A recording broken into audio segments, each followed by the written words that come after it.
করে আমি বললাম যে কালকে এই ধরনের সুন্দর আয়োজন কি করা যাবে, আমরা কে যাব। তখন উনি আমাকে আসতে বললেন, আর আপনাদের সকলের কাছে আমাদের মজলিসের কাছে সালাম দিয়েছেন, আপনাদের সকলকে সালাম জানিয়েছেন। আমি প্রথমে বলতে চাই, ডাক্তার শফিকুর রহমান আমির জামাত শুধু নন, তিনি আমাদের আজকের মজলিসের যিনি সভাপতি আল্লামা মামুনুল হক ভাইয়ের অত্যন্ত নিজের প্রিয় মানুষ এবং ভাই মনে করে, এবং ওনার সাথে ওলামা বিভাগের কাজ নিয়ে আমার অনেক বৈঠক হয়ে পড়ে যে আমরা সবাই ভাই, সবাইকে জামাত ইসলামী মনে করবেন না। এই জন্য পার্থক্য আছে আমাদের আমির জামাত, সবাইকে জামাত ইসলামী বানাতে পারবেন না, প্রয়োজন হচ্ছে উম্মার ঐক্য। এই জন্য আমাকে যত ছোট হলে দিন বড় হবে আমি সে কাজ করব। সেজন্য আমরা মনে করি আজকের যে মহৎ আয়োজন, আমার তো চোখে পানি আসছে যে আমি নিজে সাপলা দিই।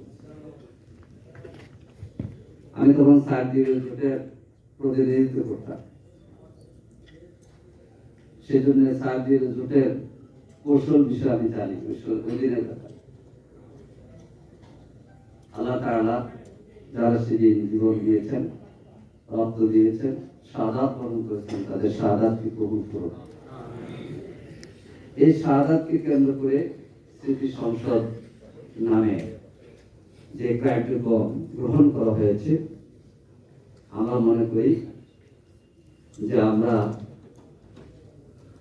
আর কিছু না হোক, আমরা হেফাজতের কর্মী না হই বা মজলিসের কর্মী না হই, কিন্তু আমরা তো দিনের পথে একমত। আমার থেকে দিন থেকে তো আমরা কোন দল বাদ দিতে পারবো না, কি বল? আমরা একজনকে এক এক দল থেকে বাদ দিই, কিন্তু বলেন তো আমার দিন হচ্ছে ইসলাম, আমার আকীদা হচ্ছে তাওহীদ, রিসালাত, আখিরাত, বাদ দিতে পারবেন? কেউ বাদ দিতে পারবো আমরা? এই চিন্তা আমরা আসি, বাংলাদেশ প্রেসিডেন্ট আর আসতে পারবে না, ইমান আকীদার বিধ্বংসী কোনো কাজ হবে না ইনশাআল্লাহ। লিইউযহিরাহু আলা দীনি কুল্লিহি, এই দেশে প্রতিষ্ঠিত হবে খেলাফত, এক আমাদের দিন বিজয় লাভ। সম্মানিত সুধীমণ্ডল, সেদিন যারা জীবন দিয়েছেন তারা সাহসী দিয়েছিলেন, আমরা তাদেরকে আমাদের দলের শহীদ মনে করি। তারা সম্মানিত, আল্লাহর কাছে তারা সম্মানিত। আল্লাহ তার শরীরের মর্যাদা তারা পেয়েছেন আমরা জানি না। ইনদা রাব্বিহিম ইয়ারযাকুন, তারা রিজিক প্রাপ্ত, তারা এত সম্মানিত। সেই শহীদদের রক্তের বিনিময়ে কিন্তু 24 এসেছে। আমরা জানেন প্রধান উপদেষ্টা যে ভাষণ দিয়েছিলেন, এটা মধ্যে সাতটা ছিল না, কিন্তু আমাদের নির্বাহীতে রেজলিউশনে আমরা পাঠাইছি যে সাতটা থাকতে হবে, ঠিকানা থাকা লাগবে।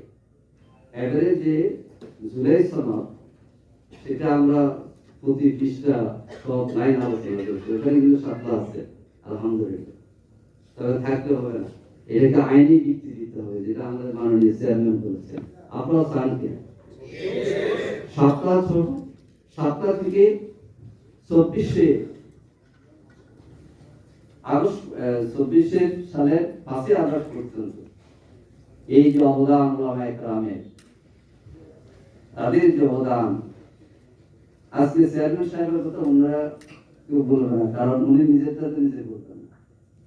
বাংলাদেশে আল্লামা মামুনুল হক যে ত্যাগ স্বীকার করছেন, তাকে যেভাবে ব্যঙ্গাত্মকভাবে চিত্রিত করা হয়েছে, 36 জুলাই পর আল্লাহ তাআলা তার ভিন্ন মহিমায় তাকে জাতির কাছে উদ্ভাসিত করেছে। আল্লামা সাঈদীকে কিভাবে কুৎসিত করে উপস্থাপন করা হয়েছে, কিভাবে আল্লাহ তাআলা তাকে মানুষের কাছে সম্মানিত করেছে। এই জন্য আসুন আজকে আমরা এটাই বলবো যে এই প্রতিষ্ঠানের উত্তরোত্তর সমৃদ্ধিতে যত সহযোগিতা আমাদের লাগবে, আমরা ইনশাআল্লাহ শাপলা স্মৃতি সংসদের এই সহযোগিতা থাকবো। আমাদের ভিত্তিটা কি হবে? তাআওয়ানু আলাল বিররি ওয়াত তাকওয়া ওয়ালা তাআওয়ানু আলাল ইসমি ওয়াল উদওয়ান। সম্মানিত সুধীমণ্ডলী, বলতে চাই বাংলাদেশে আজকে ফেসিবাদকে আমরা বিতাড়িত করেছি, কিন্তু ওলামায়ে কেরাম দ্বীনের পথে সকলের ঐক্য লাগবে এবং এই ঐক্য হবে ফেসিবাদ যেন আর এখানে কোনো ঠিকানা খুঁজতেও না হয়। ফেসিবাদ বিজয় হয়েছে, ফেসিবাদী চরিত্র যারা আছে তাদেরকে আমরা ওয়েলকাম করবো না, কিন্তু বাংলাদেশের নাগরিক হিসেবে, মানুষ হিসেবে, দল ধর্ম নির্বিশেষে সকলে আমরা একসাথে চলবো। আমাদের পরিচয় হবে আমরা এই দেশের গর্বিত নাগরিক, কিন্তু আলেম ওলামায়ে কেরাম দাড়ি টুপি পাগড়ি নিয়ে তাদের সব মহিলা তারা গর্বের সাথে চলাফেরা করবে। গত 15 বছরের ওলামায়ে কেরামকে বিভিন্নভাবে চিত্রিত করা হয়েছে। আলহামদুলিল্লাহ, যখন ঢাকা বিশ্ববিদ্যালয় নারায়ণ তাকবীরের স্লোগান দেখি, সাদা পায়জামা পাঞ্জাবি পরা টুপি, ইউনিভার্সিটিতে পড়ালেখা করতেছে আর হাঁটতেছে, বোরকা পরা, মেকআপ করা, আরো আলহামদুলিল্লাহ বিভিন্ন পর্যায়ে ভালো লাগতেছে। আমরা সেই বাংলাদেশটা চাই যে বাংলাদেশের প্রতিনিধিত্ব করে গেছেন হাজী শহীদুল্লাহ, শহীদ তিরমি, হামদান আলী, কাদের শাহজালাল, আল্লামা আজিজ হক রাহিমাহুল্লাহ সহ এই দেশের ওলামায়ে কেরাম। আসেন আমরা সেই সুন্দর বাংলাদেশ গড়তে চাই। সেই বাংলাদেশ গড়ার ক্ষেত্রে শাপলা সিটি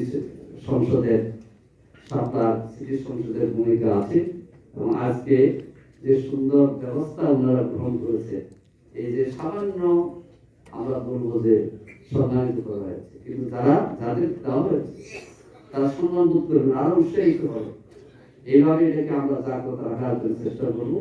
আপনাদের সকলের কাছে আমি জামাতের জন্য দোয়া আছি এবং এই প্রোগ্রাম শেষ পর্যন্ত সুন্দরভাবে সফল হোক।